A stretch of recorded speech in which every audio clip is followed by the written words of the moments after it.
Hello students, आज का हमारा टॉपिक है रेजोनेंस इन आरएलसी सर्किट। इसका फर्स्ट पार्ट मैं पहले ही करवा चुका हूँ। आज हम सेकंड पार्ट पे बात करेंगे। फर्स्ट पार्ट में मैंने बता दिया था कि बेसिकली रेजोनेंस कंडीशन होती क्या है एंड इस टाइम पे रेजोनेटिंग फ्रीक्वेंसी की वैल्यू क्या होती है। ठीक है, अब हम नेक्स्ट वैल्यू देखते हैं। नेक्स्ट है अपने पास में करंट एट रेजोनेटिंग कंडीशन। जैसा कि मैंने पहले बताया था कि रेजोनेटिंग कंडीशन पे अक्स की वैल्यू रिएक्टेंस की वैल्यू इक्वल टू 0 हो जाती है, क्योंकि अक्स इक्वल टू क्या होता है, एक्सएल माइनस एक्सी। एंड ये दोनों वैल्यू क्या है, ये दोनों वैल्यू इक्वल है, देन ये दोनों 0 के इक्वल हो जाते हैं। Then Z equal to under root R square plus X square होता है, जिसमें से अगर अक्स स्क्वायर की वैल्यू 0 हो रही है देन जेड इक्वल टू क्या हो गया, R. I equal to normally अपने पास में वी अपॉन जेड होता है। अगर जेड की वैल्यू आर है तो हम यहाँ पे पुट कर सकते हैं 8 resonance current equal to V by R. हमें एक्सी एंड एक्सएल की वैल्यू फाइंड आउट करने की जरूरत नहीं है। अगर रेजोनेंस पे करंट पूछा गया है या रेजोनेटिंग करंट पूछा गया है तो वी बाई आर डायरेक्टली हम बता सकते हैं। हम ऐसा भी बोल सकते हैं कि रेजोनेंस की कंडीशन पे हम अपने पास में ओनली प्योर रजिस्टिव सर्किट की तरह आरएलसी सर्किट बिहेव करता है। ठीक है, अब पावर फैक्टर की बात है तो हमें पता है जब अपने पास में cos phi equal to R by Z होता है और प्योर रजिस्टिव में यूनिटी पावर फैक्टर होता है, तो इसमें भी क्या होगा, रेजोनेटिंग कंडीशन के टाइम पे यूनिटी पावर फैक्टर होगा। देखो ये आर बाई जेड कैसे आया, ये ऐसे आता है, आर है वो क्या है, ठीक है, एक्सएल और एक्सी क्या होंगे, वर्टिकल होंगे एंड जेड इनका रिजल्टेंट होगा। जब cos थीटा फाइंड आउट करेंगे तो क्या आएगा, आधार एंड कर्ल, तो आर बाई जेड आएगा। और हमें पता है जेड की वैल्यू क्या है, इक्वल टू आर है 8 रेजोनेंस, तो यहाँ पे आर बाई आर तो 1 हो गया, तो यहाँ पे पावर फैक्टर की वैल्यू 1 होती है। ये प्रॉपर्टीज आप देख चुके हो, ठीक है, इनमें आप प्रॉपर्टीज एक बार देख लेना और कुछ समझ नहीं आए तो मुझे बता देना, मैं आपको बता देता हूँ कि इसका ग्राफ कैसे बनता है। ठीक है, सबसे पहले देखेंगे कि आर का ग्राफ कैसे बनेगा फ्रीक्वेंसी के रेस्पेक्ट में। तो हमें पता है रेजिस्टेंस है वो फ्रीक्वेंसी पे डिपेंड नहीं करता, तो वो जो हमारे सर्किट में गिवन है, जैसे आरएलसी सर्किट में एक रेजिस्टेंस आर गिवन है तो ये कांस्टेंट रहेगा, तो ये टाइम के साथ फ्रीक्वेंसी के साथ में वेरी नहीं करेगा, कांस्टेंट वैल्यू इसकी आ जाएगी। ठीक है, जैसे मान लो इसकी वैल्यू आर है तो ये पूरे सर्किट के दौरान आर ही रहेगा। सेकंड, एक्सएल की वैल्यू, एक्सएल इक्वल टू होता है ओमेगा एल या फिर 2 पाई एफ एल। इससे क्या पता चलता है, एक्सएल वो प्रोपोर्शनल है ओमेगा या फिर फ्रीक्वेंसी के। तो प्रोपोर्शनल का हमें पता है, प्रोपोर्शनल की एक स्ट्रेट लाइन बनती है y equal to M X, यही तो स्ट्रेट लाइन बनेगी। ठीक है, इसमें क्या है, स्लोप m है तो यहाँ पे स्लोप क्या हो जाएगा, ओमेगा स्लोप की एक लाइन बनेगी जो कि ओरिजिन से जा रही है, क्योंकि एम एक्स प्लस सी स्ट्रेट लाइन की इक्वेशन होती है और यहाँ पे c की वैल्यू क्या है, 0 है, इट मीन्स ये ओरिजिन से पास हो रही है।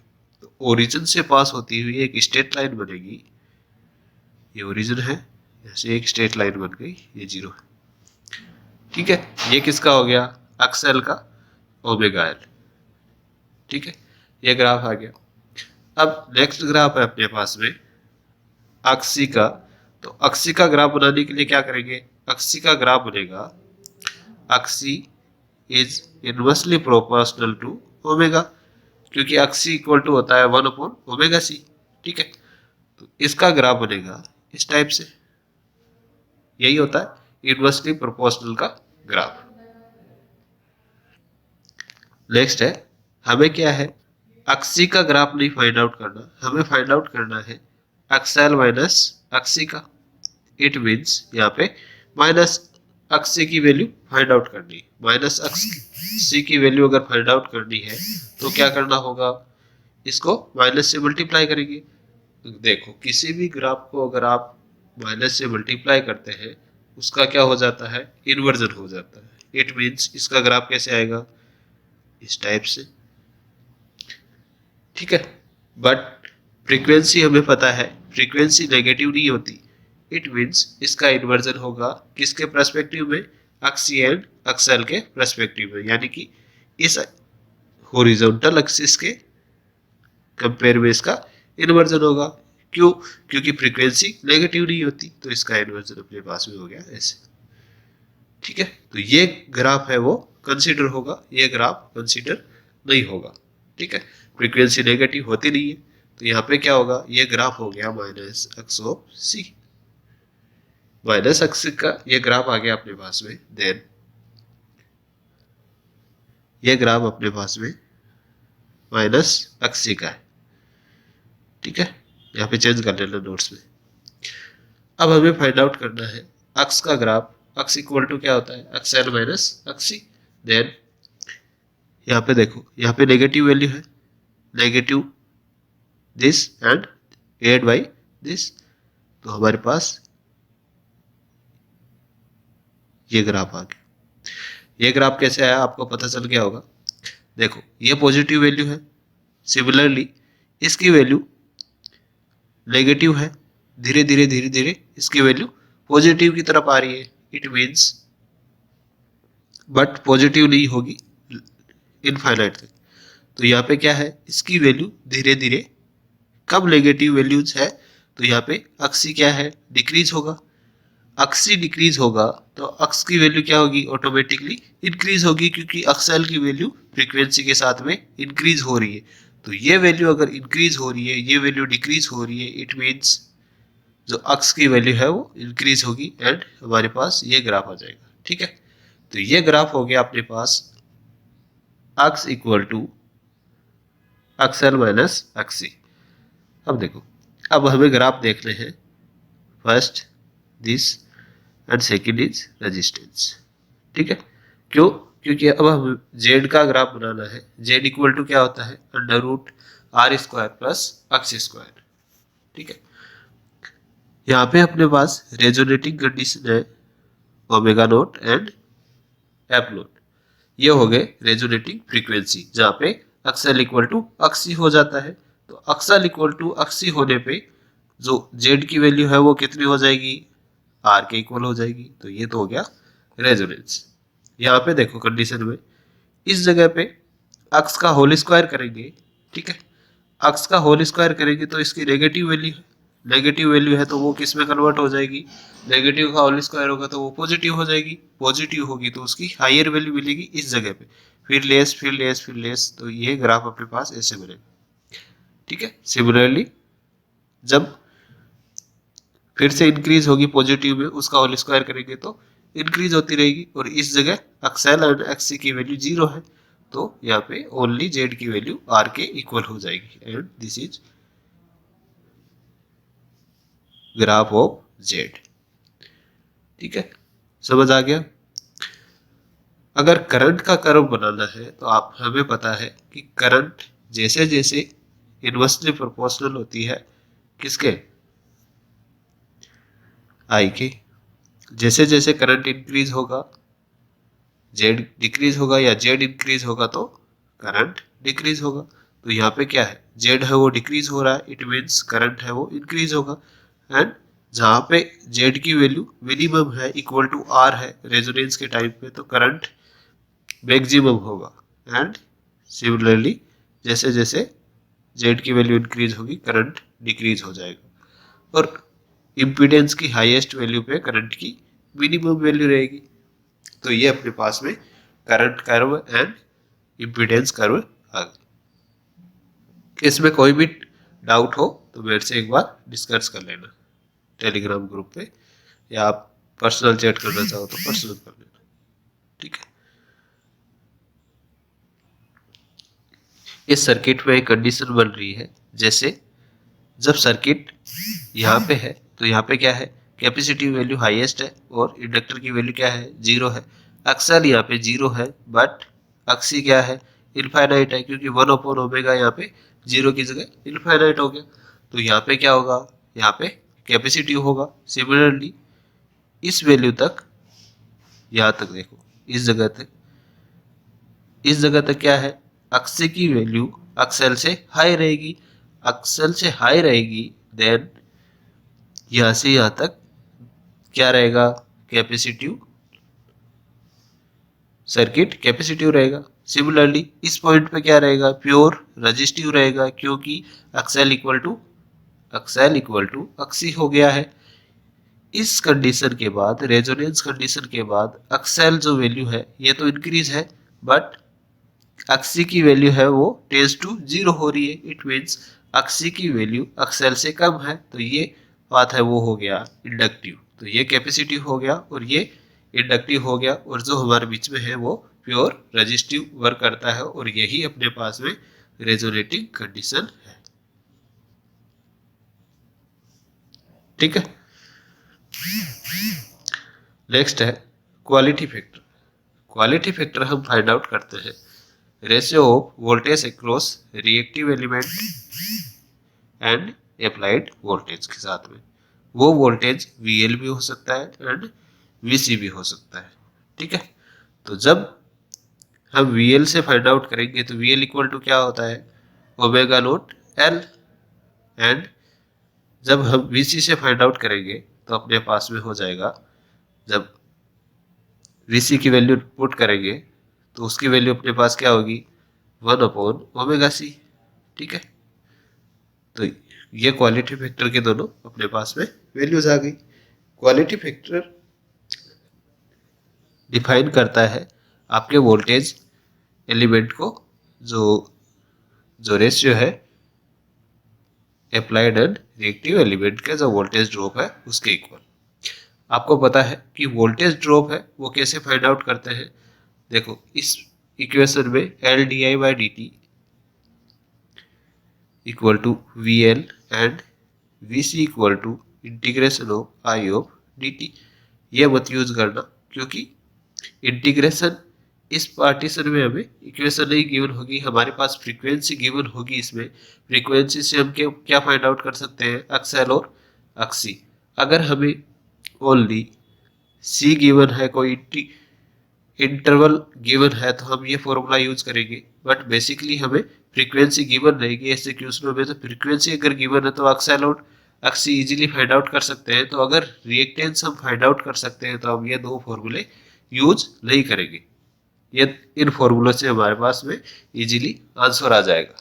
ये फॉर्मूले हम ट्रांजिएंट इक्वेशन या किसी भी KVL KCL अप्लाई करते हैं तब यूज करते हैं, या फिर डिफरेंशियल इक्वेशन जहाँ पे बनानी होती है सर्किट की उस जगह यूज करते हैं, और सिंपली जहाँ पे फ्रीक्वेंसी अगर गिवन नहीं है तो ये फॉर्मूले यूज आएंगे।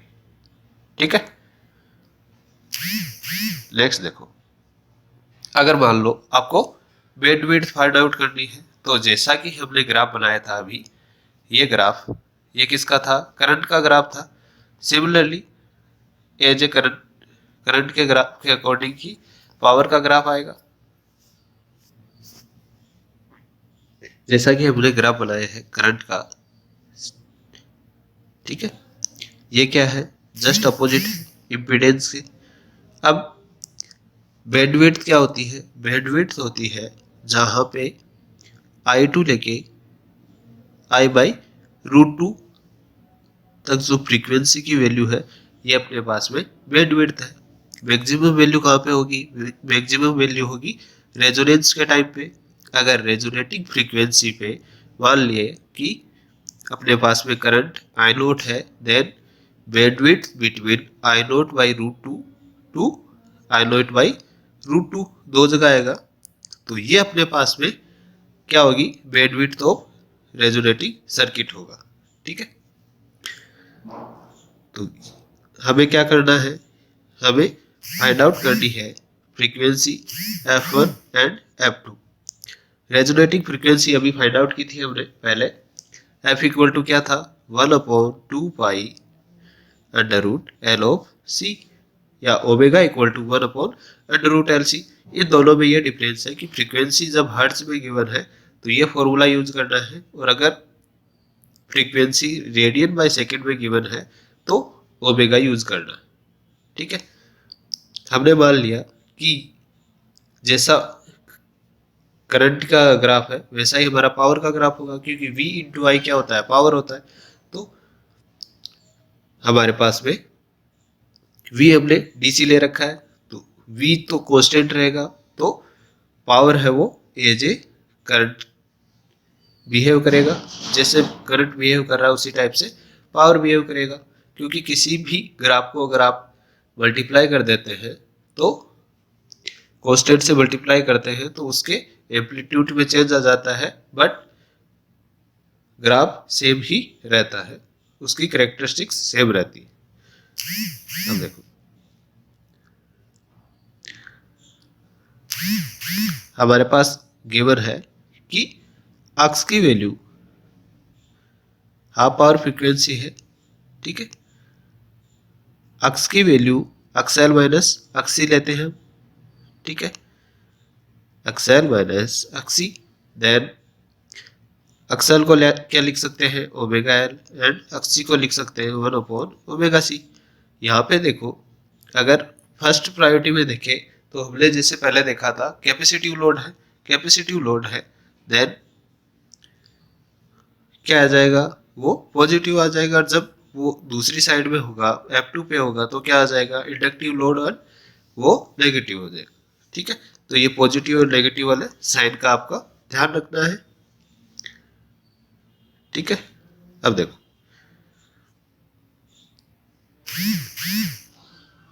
फ्रीक्वेंसी हमने कंसीडर की है कि फर्स्ट के लिए ओमेगा 1 के लिए क्या आएगा, नेगेटिव आएगा। क्यों, क्योंकि अक्सल की वैल्यू है वो एक्सिस से लेस है, एक्सिस से लेस है। देन हमारे पास इक्वेशन बन गई ओमेगा 1L माइनस 1/ओमेगा 1C equal to -R। Similarly omega 2 पे क्या है, एक्सएल ग्रेटर देन है एक्सिस से, तो ये पॉजिटिव आ जाएगा। तो ये हो गया ओमेगा 2L माइनस 1/ओमेगा C इक्वल टू R।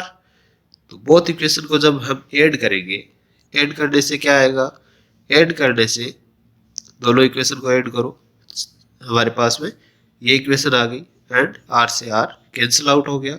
यहाँ से हम फाइंड आउट करेंगे omega 1 multiply with omega 2 equal to क्या आ रहा है, L मल्टीप्लाई विथ C। ठीक है, फर्स्ट इक्वेशन अपने पास में दोनों को ऐड करने से आ गई। अब हम क्या करेंगे, दोनों को सब्ट्रैक्ट करेंगे। सब्ट्रैक्ट करने से क्या आएगा, आप कैलकुलेशन कर लेना, इजी है।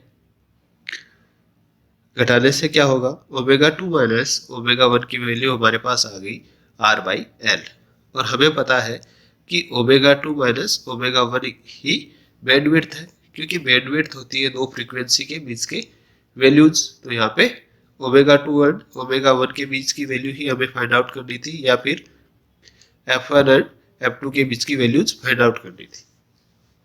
तो देखो हमारे पास में ये बैंडविड्थ आ गई। अगर इसको हमें फ्रीक्वेंसी में चेंज करना हो तो कैसे करेंगे, R/L एंड 2π से मल्टीप्लाई कर देंगे। तो ये हो गया F2 माइनस F1 की वैल्यू। ठीक है, तो ये तो आपको समझ आ जाना चाहिए कि एंगुलर को फ्रीक्वेंसी में कैसे चेंज करते हैं। जब हर्ट्ज में हमारे पास गिवन है तो एफ लेंगे, एंड रेडियन पर सेकंड में गिवन है तो ओमेगा कंसीडर करना है। अब relation between F not and quality factor and bandwidth find out करेंगे तो क्या है, आपको पता है क्वालिटी फैक्टर इक्वल टू क्या आता है, ओमेगा नॉट L/R। इस जगह से हम क्या करेंगे, इस जगह से R/L को एक तरफ ले लेंगे and omega naught by theta को एक तरफ लेते हैं, क्योंकि R/L इक्वल टू हमें पता है बैंडविड्थ है, तो बैंडविड्थ इक्वल टू क्या हो गया, ओमेगा नॉट बाई थीटा, या Q क्वालिटी फैक्टर। तो ये अपने पास में आ गया क्वालिटी फैक्टर एंड बैंडविड्थ के बीच में क्या रिलेशन होता है, ये इस फॉर्मूले की मीडियम से हमारे पास आ गया। अगर इसी को हमें फ्रीक्वेंसी में चेंज करना है तो भी हम ऐसे पुट कर सकते हैं, क्योंकि अपर एंड डाउन साइड 2π से 2π कैंसिल आउट हो जाता है। ठीक है। तो क्वालिटी फैक्टर इक्वल टू हम डायरेक्टली बता सकते हैं कि resonating frequency divided by bandwidth equal to क्या होता है, क्वालिटी फैक्टर। ठीक है, यहाँ से फॉर्मूला आ गया। अब सेकंड क्वेश्चन हमारे पास ऐसा भी बन सकता है कि हमें बैंडविड्थ दी गई हो और हमें पूछ लिया जाए कि ओमेगा 1 ओमेगा 2 फाइंड आउट करनी है। ओमेगा 1 एंड ओमेगा 2 कौन कौन सी फ्रीक्वेंसी है, वो फ्रीक्वेंसी है वो आई नोट बाई रूट 2 पे है, दोनों वैल्यूज, जहाँ पे करंट की value I naught by root 2 हो जाती है। हमें पता है आई नोट कहाँ पे हो जाती है, रेजोनेट कंडीशन पे हो जाती है, and I naught by root 2 P1 and P2 जहाँ पे हम बैंडविड्थ फाइंड आउट करते हैं उस जगह की वैल्यूज है। ठीक है, तो अभी हमने देखा कि omega 1 multiply with omega 2 equal to 1 upon LC आ रहा था, and similarly omega naught resonating frequency equal to क्या था, 1 अपॉन अंडर रूट LC। तो हम 1 अपॉन LC की जगह क्या लिख सकते हैं, ओमेगा नोट स्क्वायर। तो इस जगह से हमारे पास एक कंडीशन आ गई, omega naught equal to under root omega 1 multiply with omega 2। तो इससे क्या पता चलता है कि रेजोनेटिंग फ्रीक्वेंसी है वो geometric mean of half power frequency के इक्वल है। ये इस इक्वेशन को लिखा गया है।